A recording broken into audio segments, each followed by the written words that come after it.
Hello दोस्तों। आज की इस वीडियो में 3 सवाल बहुत ही आसान शॉर्ट ट्रिक से करवाए जाएंगे, इसलिए वीडियो को पूरा अंत तक ज़रूर देखिएगा। तो आइए दोस्तों, ये पहला सवाल देखते हैं। यदि एक कार की चाल को 63 किलोमीटर प्रति घंटा से बढ़ाकर 77 किलोमीटर प्रति घंटा कर दिया जाए तो वह निश्चित समय से 40 मिनट पहले ही अपने गंतव्य स्थान तक पहुंच जाती है। तो कार द्वारा तय की गई दूरी कितनी है, ये हमें बताना है दोस्तों। तो देखिए दोस्तों, इस सवाल में क्या दिया हुआ है कि पहले कार की चाल 63 थी, अब उसे बढ़ा के 77 कर दिया गया है। ठीक है, तो पहले हम क्या करेंगे, चाल का अनुपात ले लेंगे। ठीक है, मैं आपको समझाने के लिए यहाँ पे लिख रहा हूँ चाल। ठीक है, पहले उसकी चाल कितनी थी दोस्तों, यहाँ पे लिख लेंगे 63।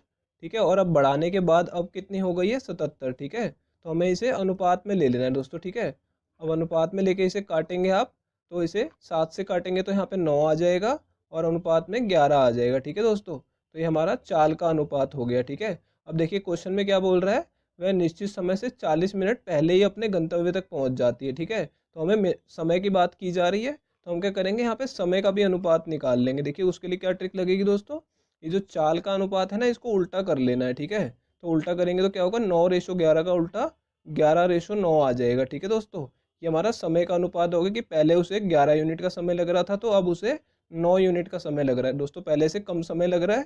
ठीक है, लेकिन क्वेश्चन में देखिए क्या दिया हुआ है कि वो 40 मिनट पहले पहुंच जाती है, यानी उसे 40 मिनट कम समय लग रहा है। ठीक है, इसे हम कह सकते हैं कि 40 मिनट कम ले रही है, लेकिन यूनिट में देखा जाए तो 2 यूनिट कम ले रही है। ठीक है, तो इससे हम क्या समझ जाएंगे कि ये जो 2 यूनिट हमारा आया है, ये 40 मिनट के बराबर है, क्योंकि यहाँ पे भी वही बोला जा रहा है कि 40 मिनट कम समय लग रहा है उसे। ठीक है, ये आपको समझना पड़ेगा क्वेश्चन को पढ़ के। ठीक है, ये इतना हमने निकाल लिया। अब हम देखेंगे कि उसे कुल कितना समय लग रहा है। जब वो 77 की चाल से चल रही है तो उसे 9 यूनिट का लग रहा है, और 63 की चाल से 11 यूनिट का समय लग रहा है। तो हम किसी भी एक की वैल्यू निकाल लेंगे, तो मैं यहाँ पे 9 यूनिट की वैल्यू निकाल रहा हूँ दोस्तों। ठीक है, 2 यूनिट की वैल्यू है 40 मिनट, तो 9 यूनिट की कितनी होगी, देखिए मैं इसे 9 यूनिट में कैसे बदलूंगा, 9 से मैं इसे गुणा कर दूंगा और 2 से इसे भाग कर दूंगा, ताकि 2 से 2 कट जाए और ये 9 यूनिट बन जाए। ठीक है दोस्तों, अब देखिए यहाँ पे 9/2 से गुणा किया है, तो दूसरी तरफ भी 9/2 से गुणा कर दीजिए। ठीक है, यहाँ पे 2 से काटेंगे तो कितना आएगा, 20 मिनट। ठीक है, 20 मिनट को 9 से गुणा करेंगे तो कितना आ जाएगा दोस्तों, 180 मिनट। ठीक है, और 180 मिनट को आप घंटे में बदल सकते हैं, तो उसके लिए आप 60 से इसे भाग कर लीजिए, तो कितना आ जाएगा दोस्तों, 3 घंटे। तो यानी समय कितना लग रहा है उसे, 3 घंटे का। ठीक है, तो 3 घंटे का समय कब लग रहा है, जब वो 77 की चाल से चल रही है। ठीक है दोस्तों, यहाँ पे चाल भी आपको देखनी होगी, 77 की चाल से 3 घंटे का समय लग रहा है। ठीक है, अब हमें क्या निकालना है, दूरी। ठीक है, तो चाल का फॉर्मूला क्या होता है, चाल बराबर है दूरी बटा समय। ठीक है, उसी फॉर्मूले का यूज़ करेंगे। तो चाल कितनी है, 77। ठीक है, तो चाल बराबर है दूरी बटा समय, तो दूरी हमें निकालनी है, तो मैं इसे दूरी लिखूंगा और बटा में समय। समय कितना है दोस्तों, 3 घंटे का, तो ये 3 मैंने नीचे लिख दिया। अब इन दोनों को गुणा कर दीजिए, दूरी निकल आएगी, तो कितना आ जाएगा दोस्तों, 231 किलोमीटर हमारा आंसर आ जाएगा। चौथा ऑप्शन करेक्ट है। तो आइए दोस्तों, अब अगले सवाल की तरफ चलते हैं। तो आइए दोस्तों, ये दूसरा सवाल देखते हैं। ए और बी की मासिक आय का अनुपात 7:9 है और उनके व्यय का अनुपात 3:4 है। यदि दोनों में से प्रत्येक 3,000 रुपये की बचत करते हैं तो बी की आय कितनी है, ये मैं बताना है दोस्तों। तो देखिए दोस्तों, इस सवाल को करने की बहुत ही आसान शॉर्ट ट्रिक मैं आपको आज बताने वाला हूँ। देखिए यहाँ पे आय का अनुपात दिया हुआ है हमें और व्यय का अनुपात दिया हुआ है। ठीक है, तो मैं आपको समझाने के लिए यहाँ पे आय और व्यय लिख रहा हूँ। ठीक है, एग्जाम में आपको ये नहीं लिखना है, यहाँ पे थोड़ा गैप दे के लिखेंगे, आय और नीचे व्यय। ठीक है, अब देखिए कितना अनुपात दिया हुआ है, 7:9 दिया हुआ है। ठीक है, तो ये ए और बी की आय का अनुपात है, और यहाँ पे नीचे उनके नीचे लिखना है 3:4 जो उनके व्यय का अनुपात है। ठीक है दोस्तों, थोड़ा जगह छोड़ लीजिएगा, ये समझाने के लिए मैं आपको कर रहा हूँ।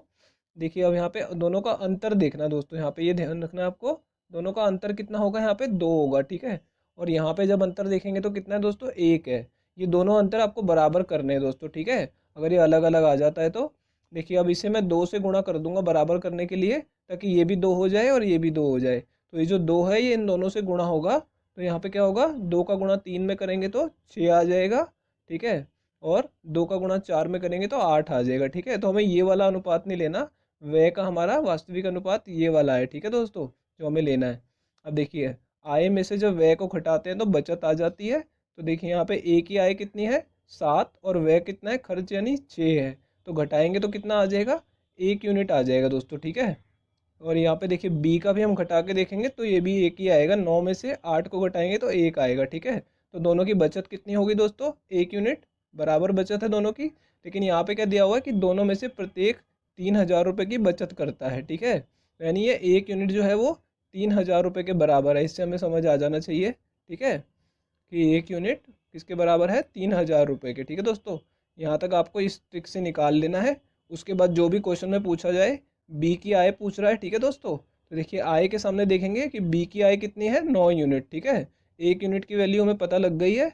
अब 9 यूनिट की वैल्यू कैसे निकलेगी, 9 से गुणा कर दीजिए इसे, तो दूसरी तरफ भी गुणा कर दीजिए, इस तरफ किया है तो 9 यूनिट की वैल्यू आ जाएगी दोस्तों इससे, ठीक है। तो कितनी वैल्यू आ जाएगी, 27,000 रुपये, यानी बी की आय कितनी है, 27,000 रुपये। तो यही हमारा आंसर होगा। तो ये तीसरा ऑप्शन करेक्ट है दोस्तों।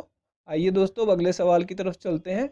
तो दोस्तों हम ये अगला सवाल शुरू करें उससे पहले दोस्तों वीडियो को लाइक कर दीजिए, और दोस्तों अगर आप लोग चैनल पे नए हैं तो चैनल को सब्सक्राइब जरूर कर लीजिएगा। तो आइए दोस्तों ये अगला सवाल देखते हैं।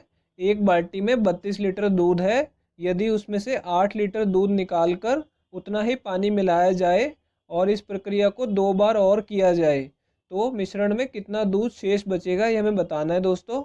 तो देखिए दोस्तों इस सवाल में क्या बोला गया है कि 32 लीटर दूध है एक बाल्टी में, उसमें से 8 लीटर दूध को निकाल के उतना ही पानी मिला दिया जाता है, ठीक है दोस्तों। तो यहाँ पे देखिए बोल रहा है इस प्रक्रिया को 2 बार और किया गया, यानी जब एक बार ये प्रक्रिया हो गई तो उससे जो मिश्रण तैयार हुआ उसमें 2 बार और ये प्रक्रिया दोहराई गई कि उस मिश्रण को निकाल के फिर से उतना पानी मिला दिया गया 8 लीटर, और उसके बाद तीसरी बार फिर से यही किया गया, ठीक है। तो ये प्रक्रिया टोटल 3 बार की गई है, ठीक है दोस्तों। अब देखिए इसे करने की बहुत ही आसान शॉर्ट ट्रिक मैं आपको बताने वाला हूँ। अब देखिए क्या कहा गया यहाँ पे, 8 लीटर दूध उसमें निकाला गया और 8 लीटर पानी मिलाया गया। तो जो भी मात्रा दी होगी उसको आपको लिख लेना है। यहाँ पे मैंने 8 लिख लिया है, ठीक है। अब इसे भाग कर देना है दोस्तों, यहाँ पे जो कुल मात्रा पहले दूध की थी उससे भाग कर देना है, 32 से मैं इसे भाग कर दूंगा, और इस वाले भिन्न को आपको घटा लेना है 1 में से, ठीक है। ये ध्यान रखिएगा दोस्तों। और बाहर यहाँ पे ब्रैकेट लगा लेंगे, ठीक है। अब इसकी पावर लगाएंगे 3। 3 पावर क्यों लगेगी, क्योंकि ये प्रक्रिया 3 बार की गई, जैसे मैंने आपको बताया कि एक बार पहले की गई है फिर 2 बार और दोहराई गई है, तो जितनी बार प्रक्रिया हुई है उतनी इसकी पावर लगा लेनी है, ठीक है दोस्तों। और इसे गुणा कर देना है कुल मात्रा से, ये ध्यान रखिएगा दोस्तों, ठीक है। यहाँ पे बस ये करते ही आपका आंसर आ जाएगा कि उसमें कितना दूध शेष बचेगा। अब देखिए 8 से इसे काटेंगे तो 1 आएगा, और नीचे 4, तो ये 1/4 हो गया। 1/4 को 1 में से घटाएंगे तो कितना आ जाएगा दोस्तों, 3/4, ठीक है। अब 3/4 की पावर 3 है तो मैं इसे 3 बार लिख रहा हूँ दोस्तों, ठीक है। तो 3 बार मैंने इसे लिख लिया, और गुणा में ये 32 लिखा हुआ था ऊपर से हमने वो भी उतार लिया, ठीक है। 4 से इसे काटेंगे तो 8 आएगा, और 4 से फिर 8 को काटेंगे तो 2, और 2 से इसे काटेंगे तो नीचे 2 बच जाएगा, ठीक है दोस्तों। अब 3 को 3 बार गुणा करेंगे तो 27, और नीचे 2 बचा हुआ है, ठीक है। अब इसे भाग करेंगे तो 13.5 आ जाएगा, यानी कि 13.5 लीटर उसमें दूध अभी भी शेष है, ठीक है दोस्तों। तो ये तीसरा ऑप्शन करेक्ट होगा। तो दोस्तों SBI क्लर्क की तैयारी के लिए मैंने एक और वीडियो बनाई हुई है, उसका लिंक मैं आपको डिस्क्रिप्शन में दे दूंगा, आप वहाँ से जाके उसे ज़रूर देखिएगा। तो दोस्तों इस वीडियो को यहीं ख़त्म करते हैं। तो दोस्तों आपसे मिलेंगे अब अगली वीडियो में।